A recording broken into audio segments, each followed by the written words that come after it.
সবাই তো দেখে বুঝতেই পারছো প্রচুর আনন্দ মজা হচ্ছে আমাদের বিয়ে বাড়িতে। আর এখানে মাসিমণিকে পান পাতা কীভাবে ধরবে সেটা শিখিয়ে দেওয়া হচ্ছিল।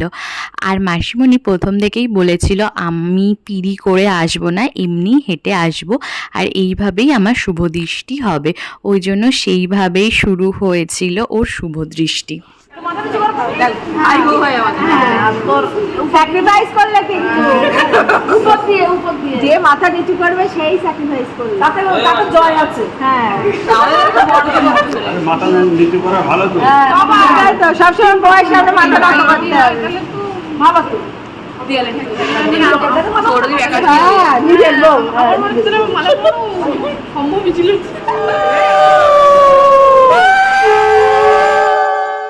বিয়ে শুরু হতে প্রায় 2টো বেজে গিয়েছিল। আর ততক্ষণে তো সবাই ক্লান্ত, আর আমরা তো বিয়ে দেখব বলে সারা রাত জেগেছিলাম। মন কোথায় গেল?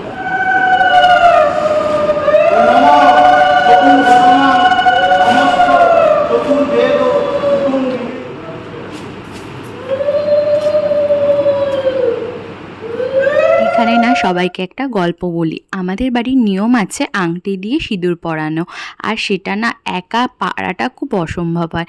তাই এখানে মাসিমণি আর মাসিমণির মামি হেল্প করে দিচ্ছিল, কিন্তু সবাই তো বারণ করে যে একা বরকেই পরাতে হয়। আর এখানে আমার একজন মামা আমার মিশোকে বলে দিচ্ছিল এইভাবে পরাও, তাহলে দেখবে একদম ঠিক করে হবে। প্রথমবারটা একটু বেঁকে গেছে।